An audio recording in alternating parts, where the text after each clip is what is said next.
بینەرانی عزیزی کورسا دەم کاتتان باش خۆشحاڵم لە بەرنامێکی نوێ وێنەگرافی دێنە و دیداری ئێوەی عزیز و خۆشەویست کەسایەتی خۆشەویست و تێکۆشەری دێرین کاک سامی عەبدولمەجید ناسراو بە سامی هەورامی ئەم هەفتەیە میوانی بەرنامەی وێنەگرافی دەبێت. کاک سامی یەکێکە لە کەسایەتیە خۆشەویستەکانی شاری کەرکووک و یەکێکە لەو تێکۆشەرە دێرینانی کە کوڕی بنەماڵەیەکی تێکۆشەرە و وەکو خانەوادە وەکو خۆشی ساڵانێکی زۆر لە پێناوپرسی کوردایەتی خەباتیان کردووەوە قوربانی گەورەیان داوە. کاک سامی برای شەهیدی سەرکردا ئازاد هەورامیە. ئەوانی شەکن لەو بنەماڵانی کە لە شاری کەرکووک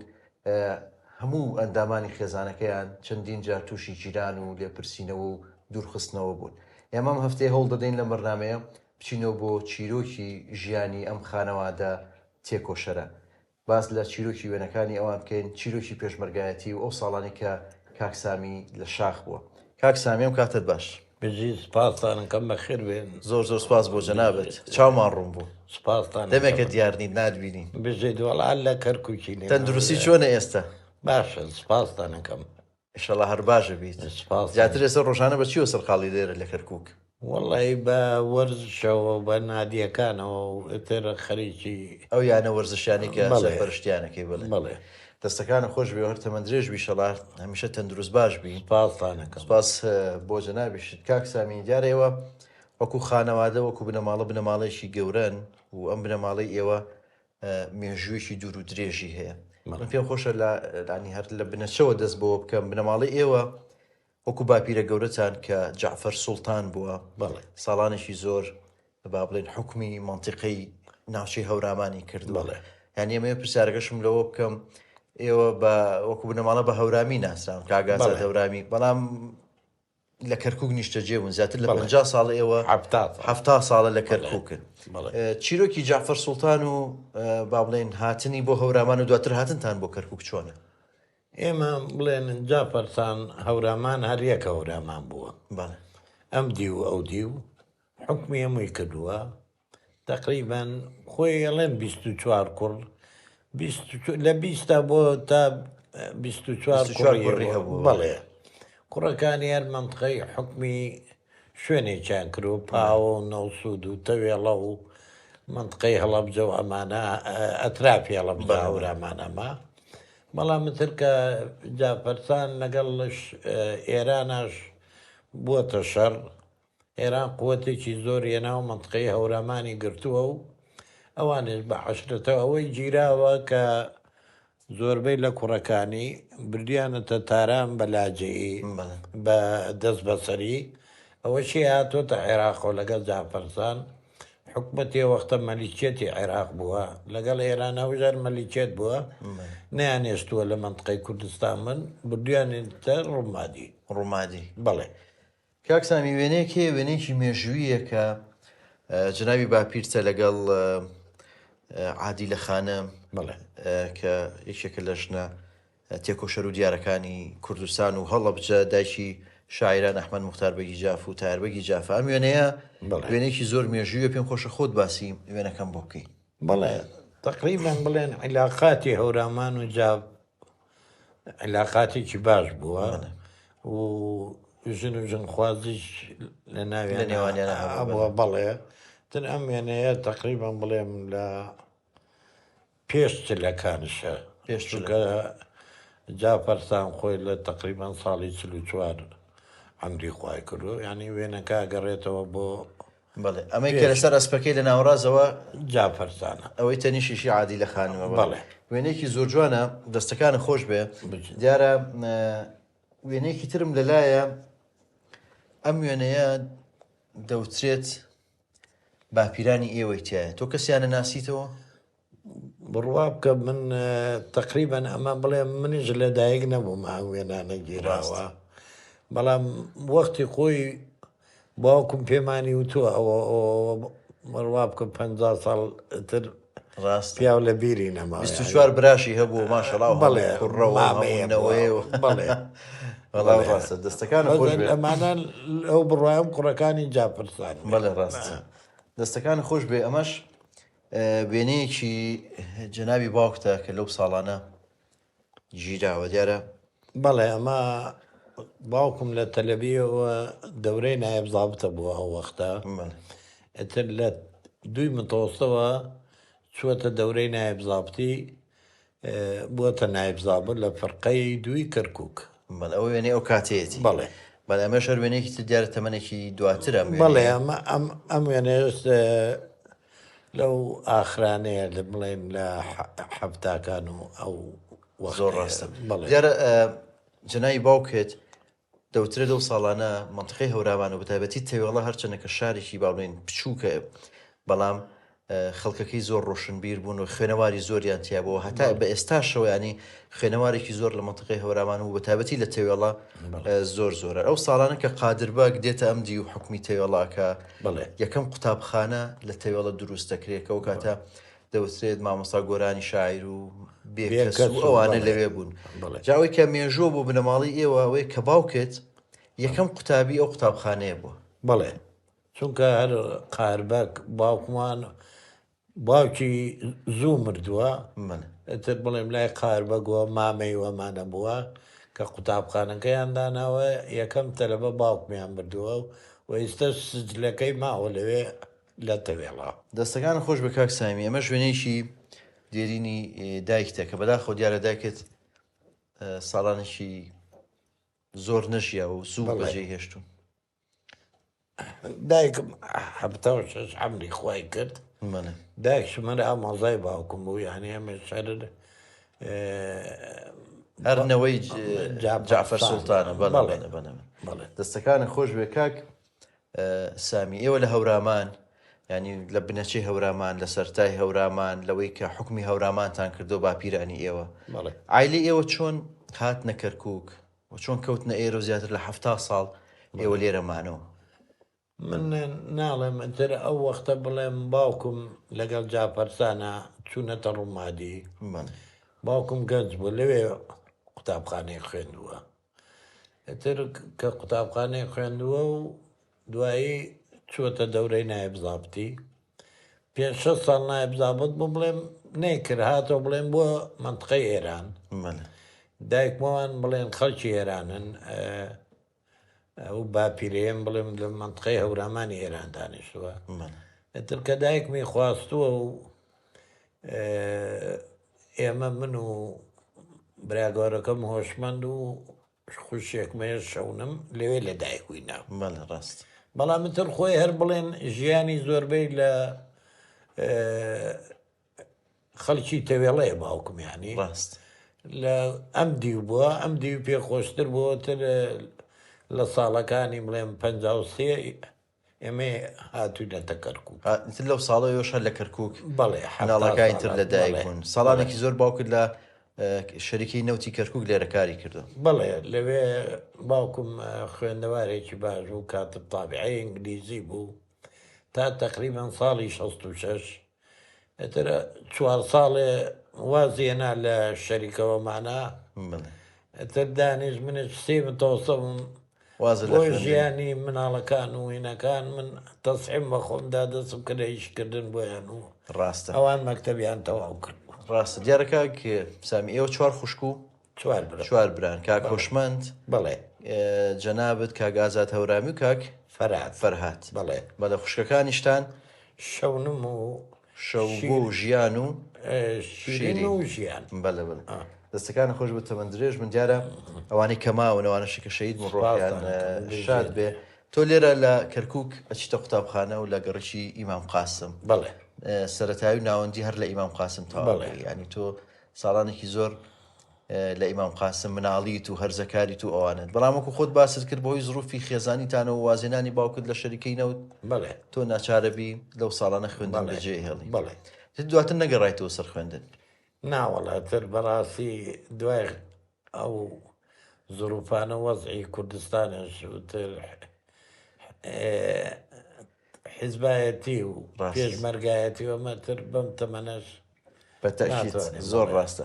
هەندێک وێنم لەلایە ئەمە وێنەی یەکێک لە براکانی توێ کاک هۆشمەندە ئەمە بەڵێ کاک هۆشمەند یا ئەوەی کە لەناو خوشک و براکانی توێ بینم ئارەزوشی زۆرتان بۆ مۆسیقا هەیە کاک هۆشمەند مۆسیقای زانی و وێنەکانی بینی و لە زانکۆی بەغا کە گیتار لێ مۆسیقا لێ کاگە ئازاد هەروە ژیان خان هەروە ینی ئەم حەزە لە ناو خێزانی ئێوە چۆن دروست بوو؟ فەرهاد برامج بەڕەحمەت بێ ماستێریە بوو لە دانیمارک لە گیتار. بەڵێ ئەوان یعنی ئێمە لە بڵێ شەستەکانەوە لە ماڵەوە هەر گیتارمان نەبووە، بەڵام من نەختێ بەلای وەرزشەکەیان ڕۆیشتبوو ڕاست ئەوان بەلای مۆسیقایە. ئەم حەزی مۆسیقای کی یەکەم جار هێنایە ناو خێزانی ئێوە؟ وەڵی ئەزانی چۆنە بڵێم ئێمە بەڕەحمەت بێوەشمەند برام خۆی دەنگشی خۆش بوو ئێستا شەنێ گۆرانی وشتی هەیە تازەیان کردوێتەوە لەگەڵ بەڕەحمەت بێ ئازاد ژار دەنگی خۆش زۆر ڕاستە گۆرانیان هەیە. تر هەر لە مناڵیەوە بڵێن ئازادی بەڕەحمەت بێ فێرە کرد، ئازاد فەرهادی فێرە کردتر فەرهاد چووە بەو شێوێ زۆربیان فێر بوون. مۆسیقا و مۆسیقای تەواو کردتر ماستێریەنە لە دانیمارک لە مۆسیقایە. زۆر ڕاستە. دیارە بنەماڵە ئێوە وەکو باست کرد ینی هەر لە سەرەتاوە تێکەڵی سیاسە دەبن لە ڕێگی کاگازات زۆر تێکەڵە بێ و دواتر ئێوەش تێکەڵی سیاسە دەبن. تۆ لەو تەمەنە کە وازت لە خوێندن هێنا ئەو لە لە 66 تا 70 ئەو ساڵانی کە باوکت کاری نەبوو لە 74 لەو سەردەمی کە شۆڕش بۆ شێوەی لێهات تۆ لەگەڵ کێ و بۆچی چوونە دەرەوە؟ وڵاتر وەک هەموو بڵێ کوردێکی ئەم شارە تەمان کەرکووک فەرقێ بۆ لەگەڵ شارەکانی تر مەبەستم ئەوەیە. بڵێ زوڵمەکە لێرە زۆرتر بووەتر ینی ماڵ نەبوو دوو برا سێ برا باوک بە عایلی هەمویان دەرچوونە دەرەوە یانی ئێمەش یەکێ بووین ئەو وەختە فەرهاد برام بچووک بوو بەڵام من و بەڕەحمەت بێ ئازاد و برا گەورەکەم هەرسێکمان دەرچوونە دەرەوە. بەڵێ لەوێ لەکوێ گیرسانەوە؟ من لە منطقەی هەورامان پێشمەرگە بووم، ئازاد لەگەڵ قوتابیەکان ئۆردوگایانە بوو لە منطقەی هەورامان و منطقانە و ئەو برا گەورەکەشم وەشمان ئەندامی ناوچەی کۆیە بوو بڵێن ئەو وەختە شۆڕە سەر بڵێن زۆر ڕاستە. دیارە دوای پێم خۆشە باسی ئەو چیرۆکەم بۆ بکەی پەیوەندی تۆ لەگەڵ کاگازات هەورامی و دواتر کە گەڕانەوە کاگازات تێکەڵی کۆمەڵە بوو و ئەو چۆن ناو شۆڕشی نوێ و ئەو چیرۆکە چۆن بوو پێم خۆشە دواتر ئەوم بۆ باس بکەی. بەس دیارە ئێوە لە دوای گەڕانەوەتان لە 75 کە ئەگەڕێنەوە بۆ ئێرە لە ساڵی 77 بڵێ ئێوە تۆ و باوکت و خوشکێکت ئەگیرێن لایەن ڕژێمی ئەو کاتەوە چیرۆکی گرتنەکەتان چۆن بوو و لەکوێ گیران؟ ئێمە 76 بڵێم سەید ئازاد دەرچووە دەرەوە وەختە حکومەت زانی بووە ئێمەیان کرد تقریبەن هەمومانیان برد بەڵام ئەو وەختە مناڵەکان فەرهاد برام مناڵ بوو مناڵیان خوار 18 ساڵ ناگرت ئەتر من و دوو خوشکم و باوکم ئێمەیان شەوێ لە کەرکووک بووین دوایش برمانیانە بەغا و لە بەغاشەوە بۆ سزنی گزێزا بوو لە بەسرا بەڵێ تقریبان ساڵێکی تیا بووین ئەتر دوایەوە چۆن بەربوون؟ وەڵای عەفواتێک و بەڵێ گەڕانەوە بۆ کەرکووک جارێکی تر. بەڵێ تۆ کە ئەگەڕێنەوە بۆ کەرکووک لەو ساڵانە دیسان چی تۆ سەر کەسابەتەکەی خۆت بەڵام جارە ئەم شتە لە خێزانی ئێوە دانابرێت تۆ جارێکی تر لە ساڵی 80 بەڵێ ئەگیرێنەوە. بەڵێ بۆچی دیسانیانی هەر لەسەر هەمان بابەت؟ بەڵێ هەمومان ئەم جارە هەمووتان ئەگیرێن. بەڵێ تقریبان 4 مانگ لە کەرکووک بووین تر نەقڵمانیانە کرد بۆ بەغا ساڵێکش لەوێ بووین لە فزێلیە ئەو زیندانەی کە وەختی خۆی خاڵۆشا بوو شەید جەعفەر و شەید ئەنوەر هەر لەوێ لەو زیندانە بوونە فزێلیە. تر دوای ساڵەکە شێمەیان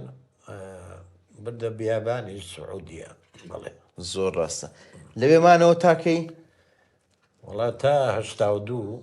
2 ساڵ لەوێ بوون بەڵێ دەستەکان خۆش بێ دیارە ئەمە یەکێکە لە وێنانەی کە ئەو ساڵانە لە بیابانەکانی سعودیە ژیراوکە ئێوە لەوێ بوون بەڵێ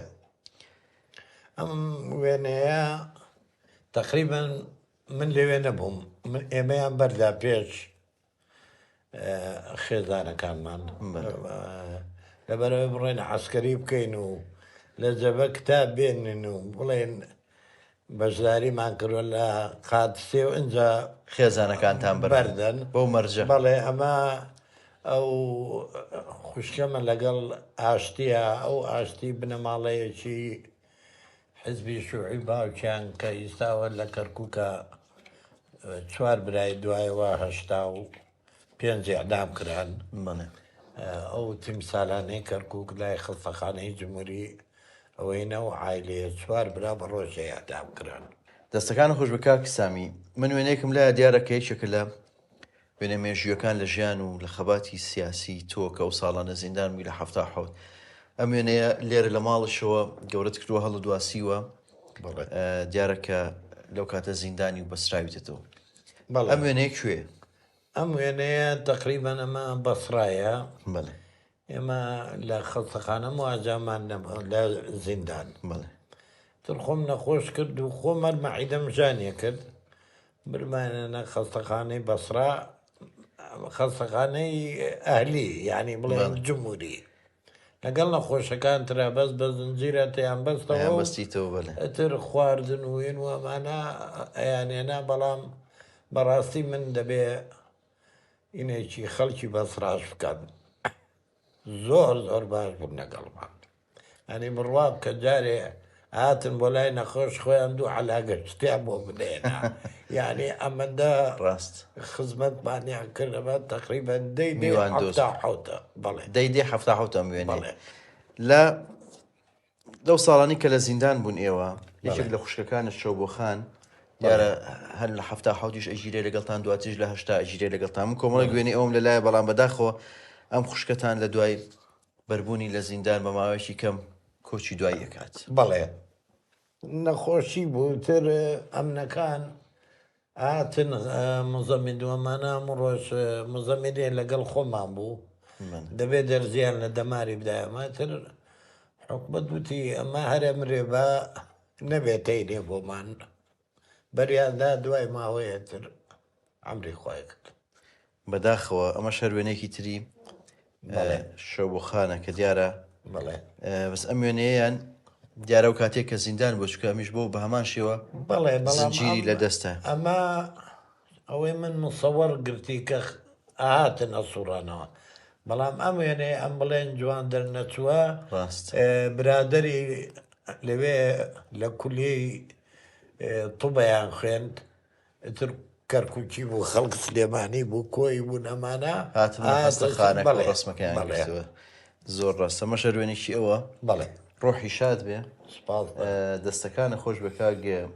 سامی دیارە تۆ لە دوای ئەوەی کە بەو مەرجە ئازادتانەکەن با بڵێن ئێوەکو کوڕەکان کە بێنەوە لێرە سەربازی بکەن و بچن بۆ قادسیە و بۆی خێزانەکانتان بربن بەڵام تۆ ماوەیەکی کەم لێرە لە کەرکووک کەمێنیت و بڕیارەی بچیتە دەرەوە بۆ شاخ چۆن ئەو بڕیارتدا ینی بۆ نمونە لەو کاتە تۆ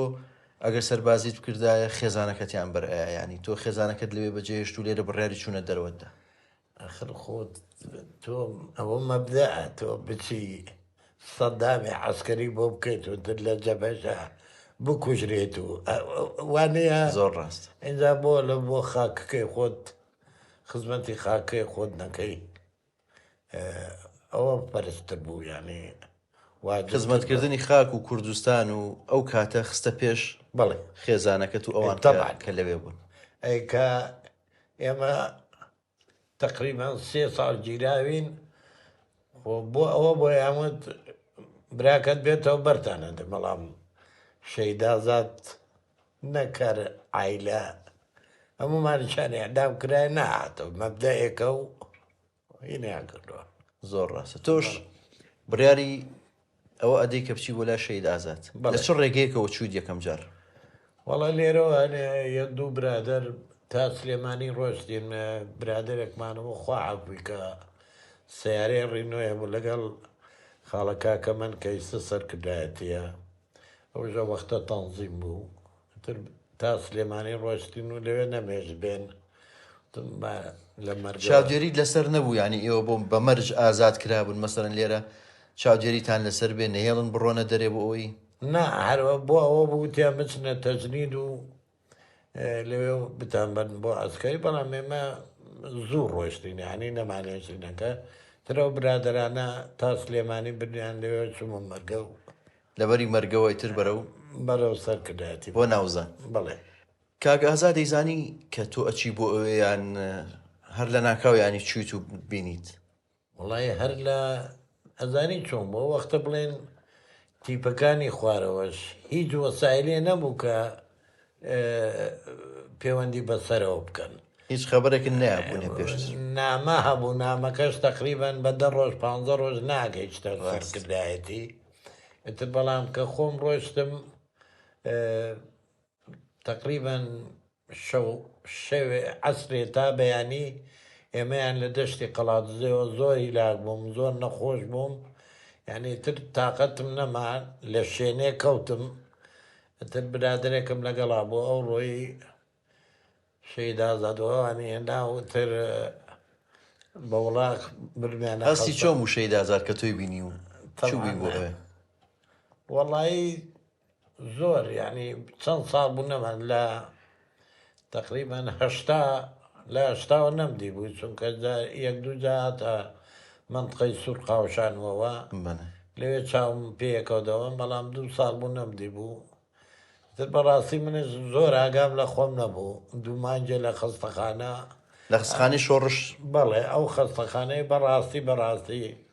بڵێ بیستە خەستەخانەکەی وا ئیمێرەوە خزمەتن ناکەن زۆر بەڕاستی ئەو خەڵکە لێوە بووە هەمووی دکتۆری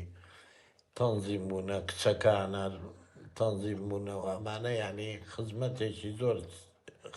بریندار و ئەمانەیانە کرد تۆ بۆی ماندووبوونی ڕێگاتەوە بڵێ نەخۆشکەوت و 2 مانگ لە نەخۆشخانەی شۆڕش بیت بڵێ دواتر لە ناو زەنگ لە سەرکردایەتی مایتەوە یان هاتیتە خوارەوە وڵات دوای ماوەیە زۆر کە چاک بوومەوە هاتمتر من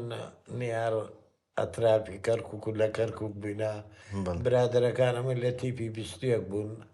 ئەتر من شاتمە بۆ لای برادەرەکانم بۆ تیپی 21 لەر چ منتیقەیەک بوون منطقەی قەڵاتسێوکە و گۆبتەپە و ئەتر چەمی ڕێزانەوە و منطقانە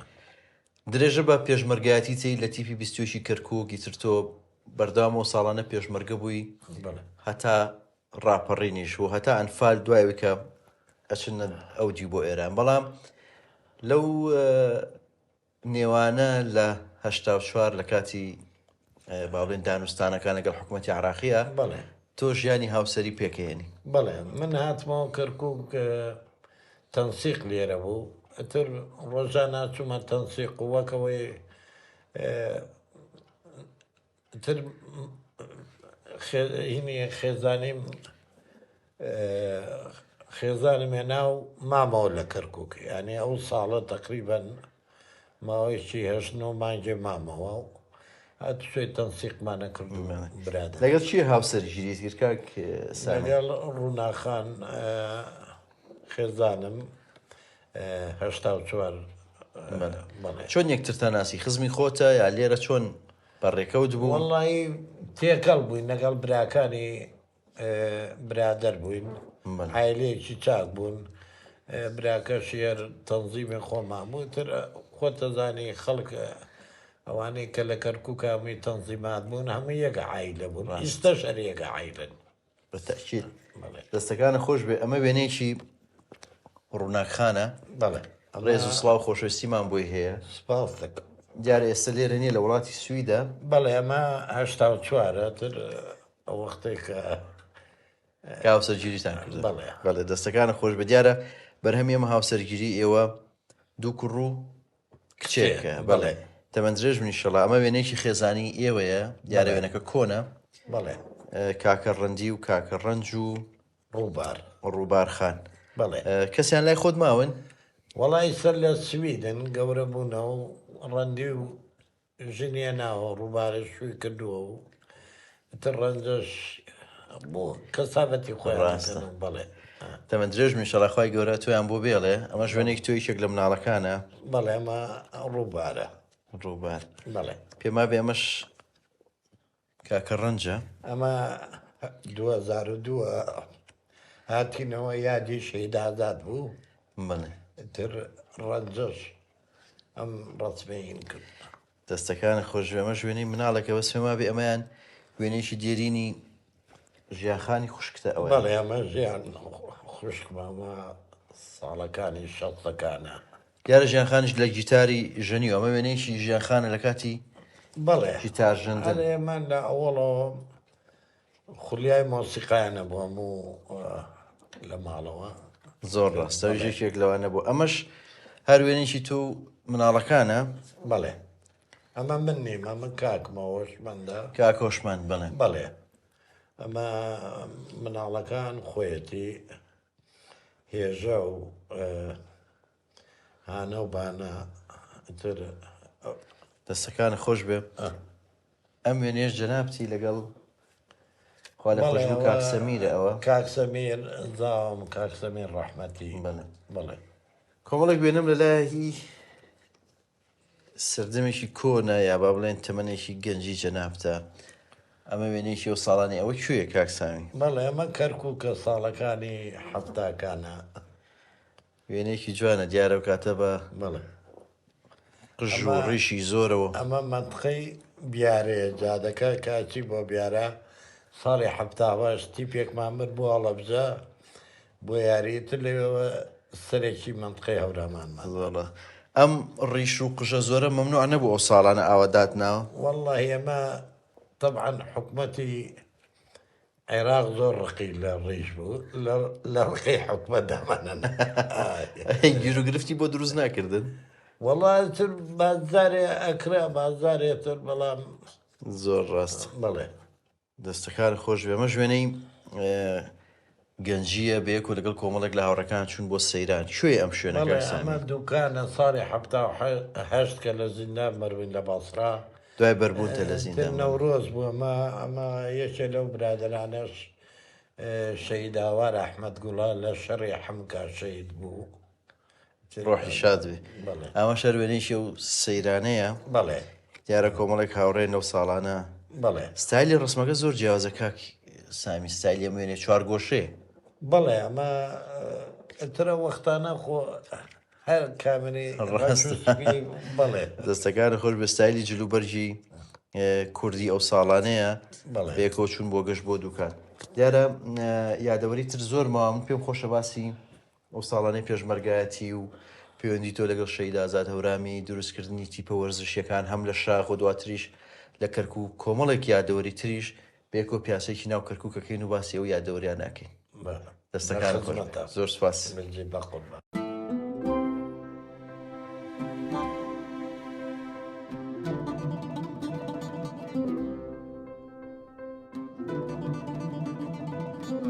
بەڵێ کاک سامی دیارە ئێرێکێکە لە باڵەخانەکانی کەرکووک کە جەنابەت ڕۆژانە لێرە دەوامەکەی بەتەنیشت قەڵای کەرکووکەوەیە دیارە ئێرە کۆمەڵێک ناوەندی وەرزشی لەم باڵەخانەیە هەیە و تۆش ڕۆژانە دێیتە ئێرە ئەم باڵەخانەیە چییە و تۆ لێرە ئیشوکاری ڕۆژانە چییە؟ ئێرە لە 69 جێگەی نادی سۆلا بووە بەڵێ نادی سۆلاب تاکەیانەی کورد بوو لە کەرکووکە ئەوژ ئەو وەختە باڵی مەکتەب سیاسی لە کەرکوو بوون ئەوان ئیجازە و عینەکەیان لە بەغا هێناگینا بۆ کورد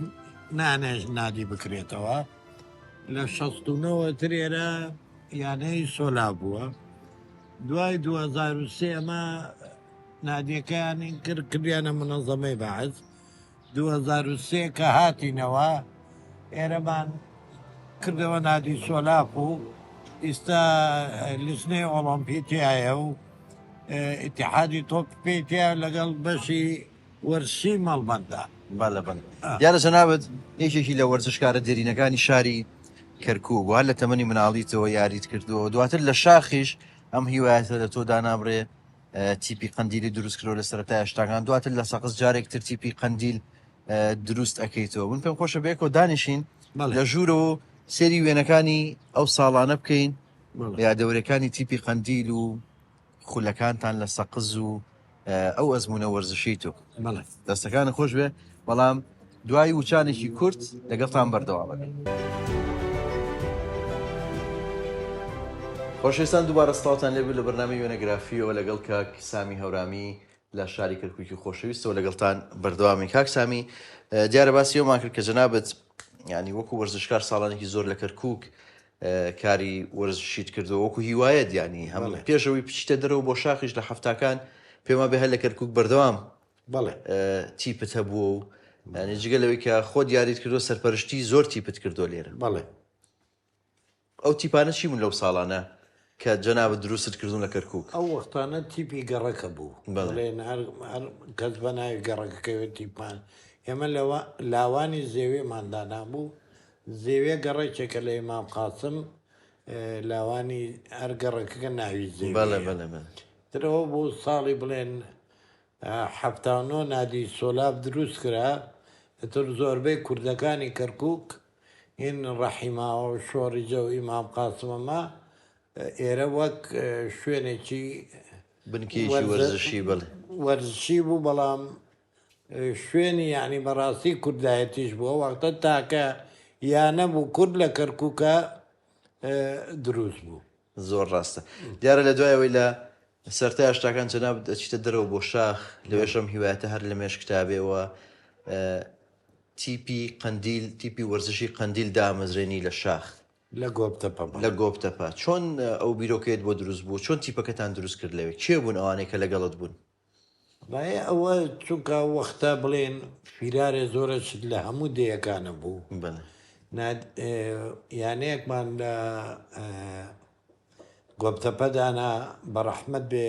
پەلاعەجەم خۆی یاریکەری منتەخەب کەرکووک بوو هەزار ڕەحمەت لە گۆڕی وەرزشکارێکی دێرینی شاری کەرکووک بوو ڕۆحی شاد بێ ئێتر بەیەکەوە ئەو نادیە و چەند وەرزشکارێکی خەڵکی کەرکووکش لەوێ بوون ئێتر پێشمەرگەکان خولێکمان کردەوە بە ناوی شەیدانی چیمەن تقریبان بڵێم 6 کەرتی پێشمەرگە و لەگەڵ 15 دێیە دەیەکانش بڵێن فیراری کەرکووکی لێ بوو یاری کەروەمانە ئەتر بەڕاستی ئێواران ئەبوو بڵێن عسکەری یاریە کرد لەگەڵ گۆبتەپە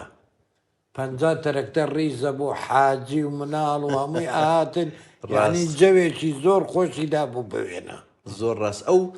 ئازادیتان هەبوو مەسەلەن ینی ترسوهینی ئەوەتان نەبوو بگیرێن بێن بۆتان ئێوە پێشمەرگە لەوێ بۆ شێوە ئاشکرا یاریتان نەکرد ئەو ساڵە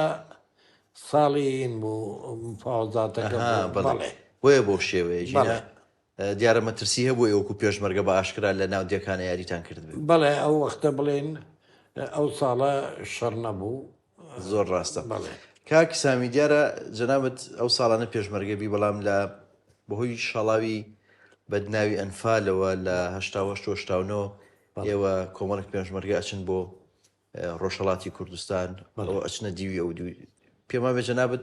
یەکەم جار لە پاوە و دواتریش لە سەقز جێگیرە بن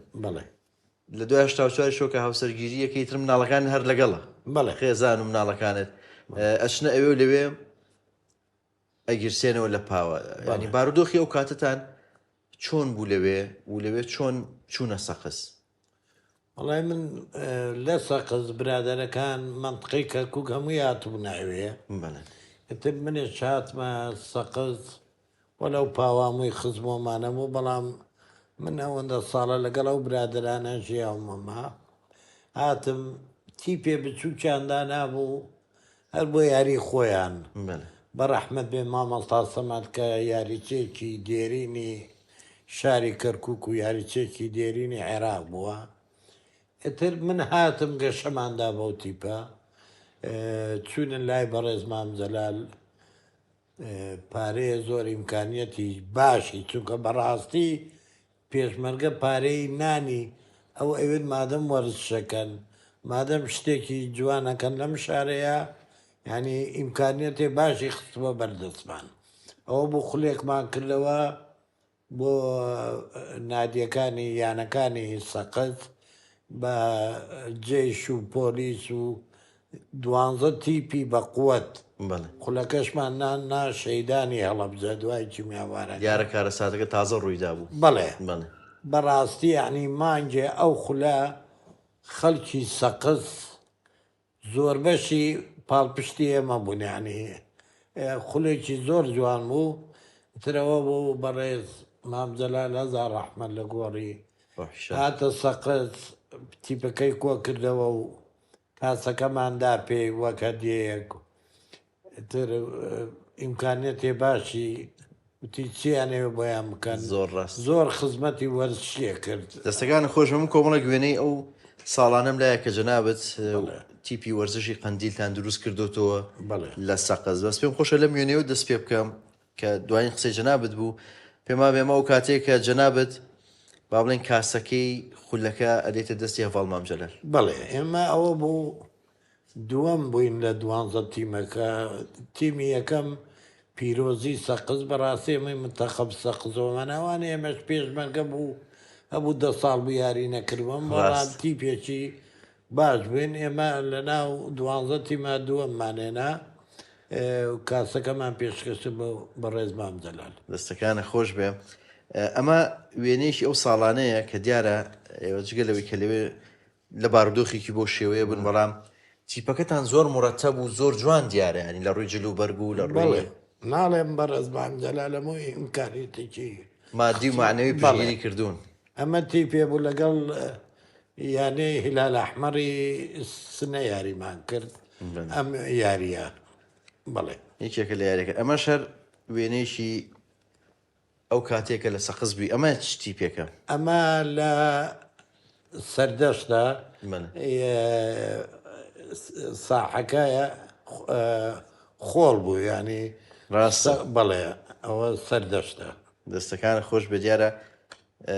ئەمەش کۆمەڵێک جەنابەت و کۆمەڵێک پێشمەرگی ترن کە ئەو ساڵانە لێوێ بوون. بەڵێ ئەمە دوایەوەی کە ئەوانەی کە بیان ناسیتەوە چێن وڵای ئەمە لێرە کاک عەدنانە ئەمە متەخەبە و لێر بوو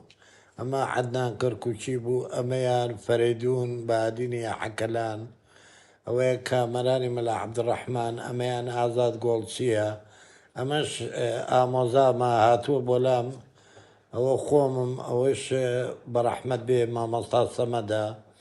ئەمش کاک گەژارە ئەمش کاک بەختیارە ئەمش کاک مەحەمەد سەقەری پێڵێنەوە خەلیل لەودەوە شەهید بوو ئەوە کامەران ئەم شەهید بوو ئتر بەڕاستی زۆربەی یاریچەکانن لە دوای بەداخەوە دیارە و یاریزانانە کە لەو ساڵانە پێشمەرگە بوون بەڵێ بەداخەوە کۆمەڵیشان شەهید بوون نەمان ڕۆحیان شاد بێ. ئەمە ژوێنەیەکی تری ئەو کاتانەی دیارە دادوەرەکانیش بەجلی ڕسمی و ئێوە هەموو زۆر حتا دادوەرەکانش ئێمە پارەمان نەدا پێیان دوایە خولەکە کە کردمان هەرچی بەتەڵی ئێرانەیە لە شاری سەقز لە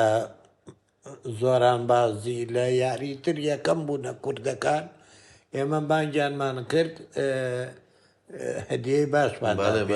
بەڵێ دەستەکانە خۆش بێ. ئەمە شەروێنەیەکی جەنابەت پێما بێمە یاری کۆتاییە. بەڵێ یاری کۆتاییە ئینەکە ئادمانەدا پێیان خەڵاتەکان بەڵێ دەستەکانە خۆش بێ. ئەی ئەمە چێن ئەم کۆمەڵە پێشمەرگەی بێکەوە وەڵا ئەمانە ئەمەیان بڵێم شێ مەحموودە خەڵک سەرگەڵەوە کامەرانە ئەو برادرەی تر تیمیە بوو ئەحمەدیان پێوت تیمی ساحلی نەبوو دانیشتونە سەیر یاریەکەن. دەستەکانە خۆش بێ. ئەمەش وێنەیەکی جەنابەتە بە جلی وەرزشیەوە بەڵام ئەو شوێنە شوێ ئەمە هینێتی یاریگایەترە بوو بۆ تەمرین چیمەنەکە سەقزەوە بەڵێ هەموو ڕۆژ نانەوە چیمەن ڕاهێنانی تیا بکەن. بەڵێ وێنەیەکی زۆر جوانە. ئەمەش وێنەی کۆمەڵک پێشمەرگەی دیارە هەر لە ناو یاریگاکە گرتویانە. بەڵێ هەمان ئەو تیپێ بەڵێ بەڵێ دەستەکانە خۆش بێ. ئەم کەسایەتیانی شێن لەگەڵت دیارەوە شەرە و ساڵانەیە ئەمەش کامەران و ئەمەش شەهابە شەهاب لای کاک نەوشیروان بوو ئەمش کامەرانە کوڕی مەلا عەبدوڕەحمان ئەو شەر پێشمەرگە بوون. زۆر باشە. دوێنم لەلایە کە جەنابی مام جەلال و جەنابتی و کاسەکەشتان پێ ئەوەی تریان چێ؟ ئەوەی تریان مام ڕۆستەمە. بەڵێ هەموو یاریەکان هات بۆ سێری یعنی بەڕاستی مامڕۆست دیارم خولی ئێوە لەو ساڵ هەرچەنە شتێکی ناوخۆی بە بەڵام دەنگدانەوەی گەورەی هەبووە هەم لە ناو پێشمەرگە هەم لە ناو خەڵکی ئەوێ بڕواکەی ئێرۆخان کامیرەی ناردبوو ینی هەمووی گیرا بوو حتا گۆڵەکان بە بەتیئی تر نازان کاتینەوە ئەو فلیمە کەوتە لای ڕاست بەداخۆ دیار هەرجگە لە وەرزش لە بوارە هونەریەکەش ینی لەو ساڵانە لە بواری پێشانگای هونەری ئەو ساڵانە کاکێ ڕێبوار سعید و هونەرمەندانی تر لەوێ پێشانگایان ڕەحمەت بەڵێ وەکو تیپی مۆسقای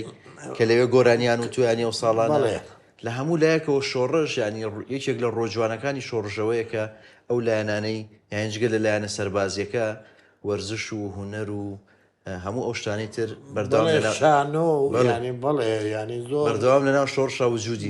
تەنانەت لە ئاوارەی و ئەو ساڵانش کە لە ئێران بوون بڵێ بەڵام خۆتەزانی ئێرانش منطقە کوردیەکان مەحروم بوونە لەوانە ئەوانە زۆر شتێکی سێر بوونایەن چینوی ئەوە بوون کە جەماوەرێکی زۆر ڕاست ئەمە ژوێنێکی هەمووتان بێکەوە لەگەڵ هەڤاڵ مام جەلال بەڵێ وێنەکەتان گرتووە بەڵێ بەداخەوە دیارە و پێشمەرگانە لەوانەیە ئێستا کۆمەڵیشیان شەهید بوو بن و نەماون وابزانام لێرە هەر پێنج شەشێکی نەماون بڵێ ڕۆحیان شاد بێ تەمەنی جەنابەت درێژ بێ و تەندروستیت باش بێ ئەمە دوای نوێنەکە مێ پیشانت بم لێرە جارە وێنەکان زۆرن هی ئەو ساڵانە بەڵێ ئەم وێنەیە هی سەقزە بڵێ لەناو یاریگاکە گرتوتانە بەڵێ ئەوە تیپەکە ڕایەناریە کرد ئێمەش دانیشتبووین سیرمانە کرد یانی هەموو ئێوارە ترێمە ڕاست هەر لەگەڵ وەرزشەکە بووینە دیارە جەنابەت خزمەتێکی گەورەت کردووە لەو بوارە چ لە بواری پێشمەرگایەتێکە وەکو تێکۆشەروت ئێستا ئەم تەمەنەش خزمەتی وەرزشەکەی لە شاری کەرکووک پێم خۆشە بێکەوە بچینە سنتەری شەید ئازاد هەورامی لێرە لە کەرکووک و لەوێ بێکەوە یادەوەریانە بژێڕینەوە فەرمە خزمەتە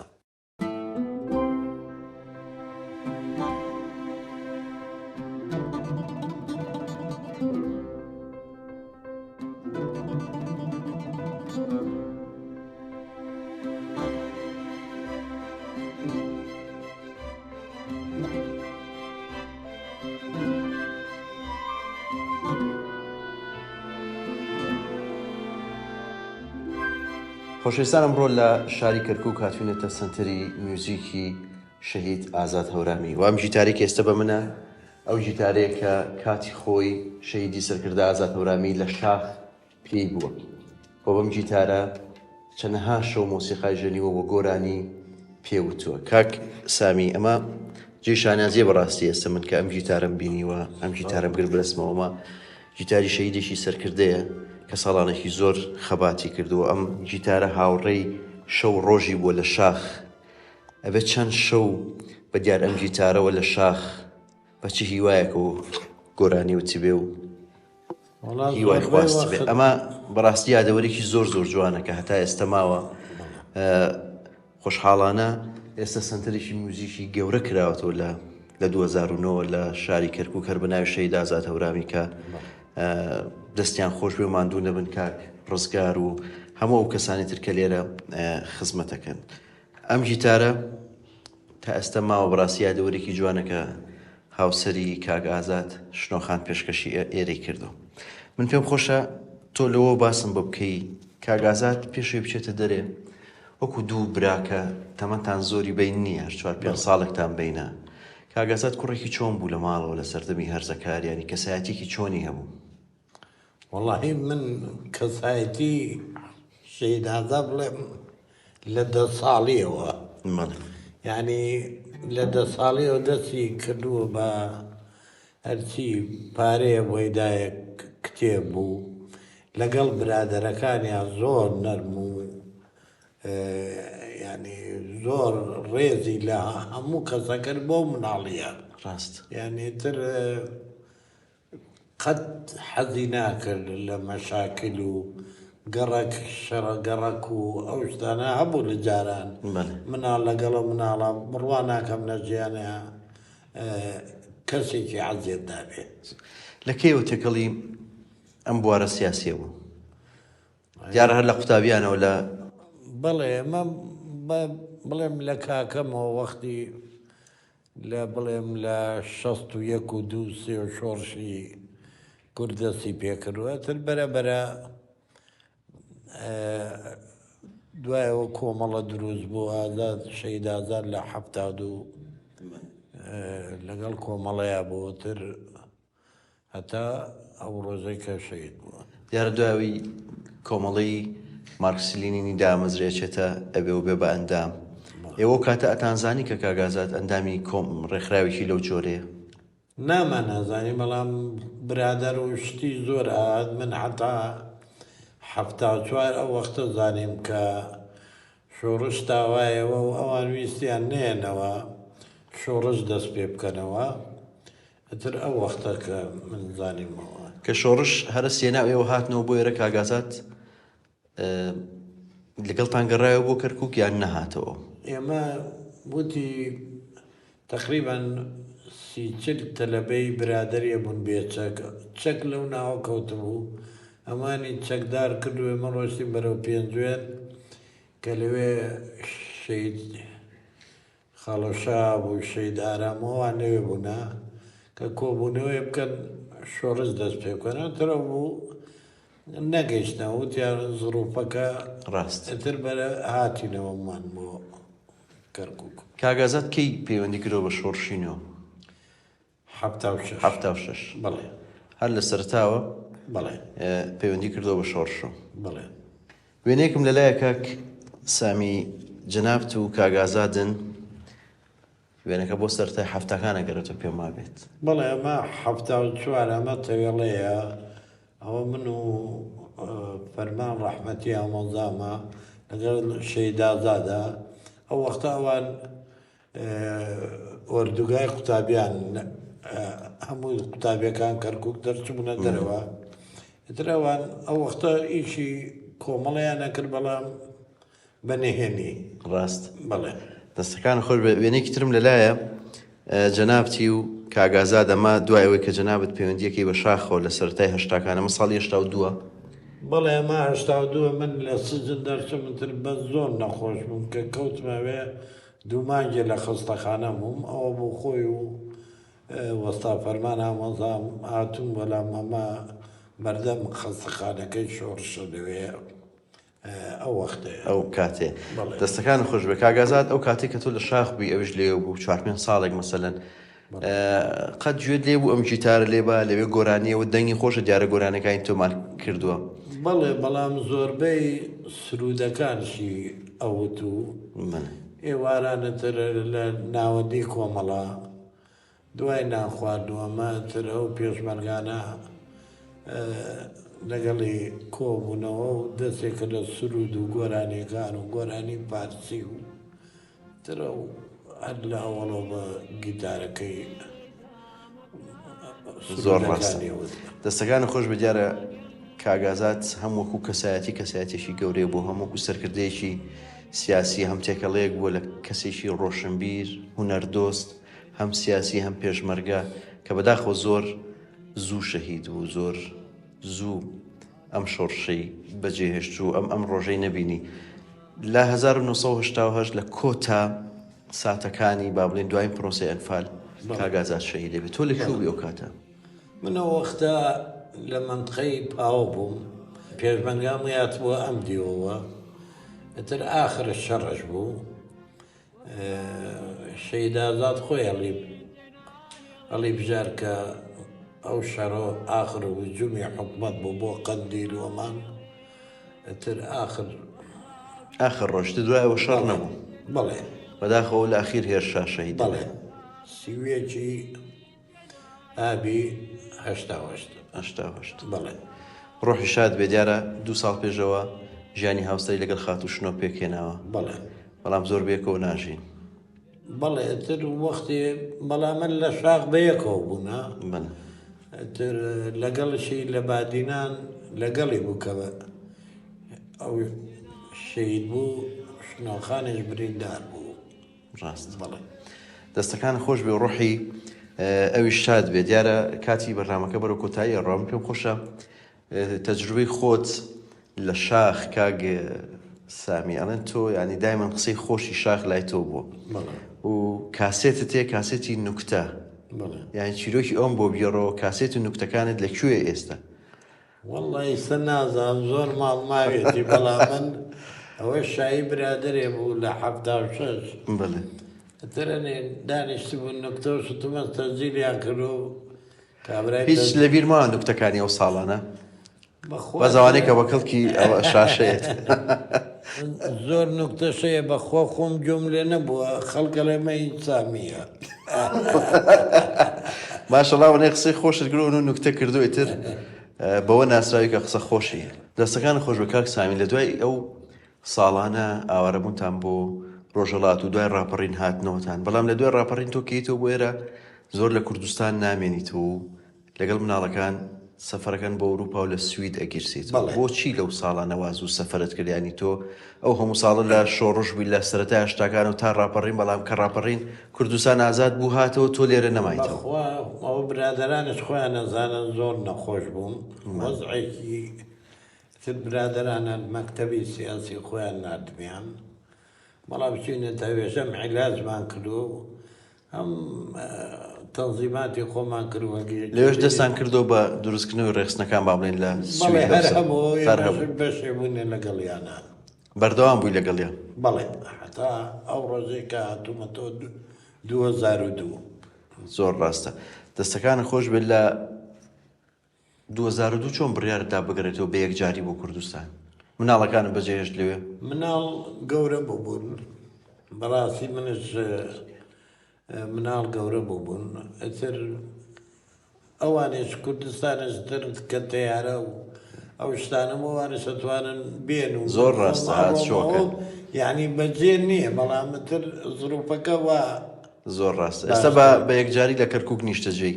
بەڵێ لێرە خەریکی خزمەتکردنی خزمەتی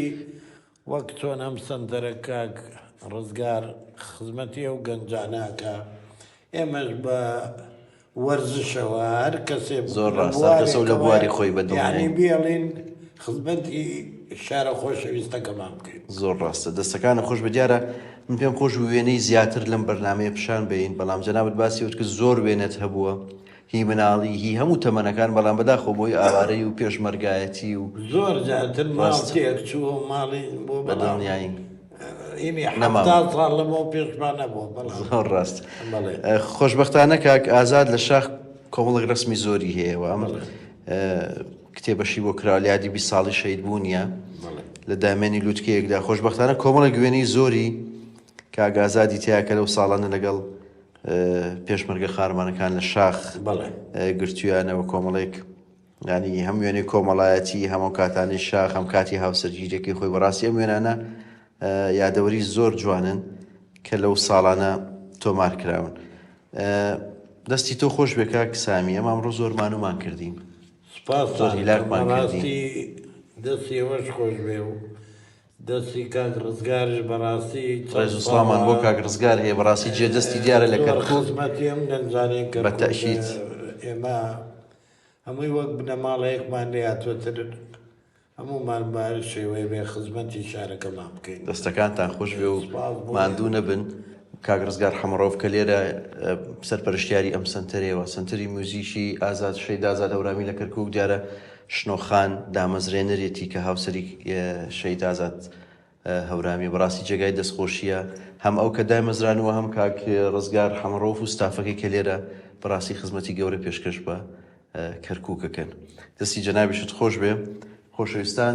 بەم شێوەیە هاتینە کۆتایی ئەم بەرنامەی وێنەگرافی تا بەرنامەی داهاتوو کاتێکی ئارام بۆ هەموو لایەکتان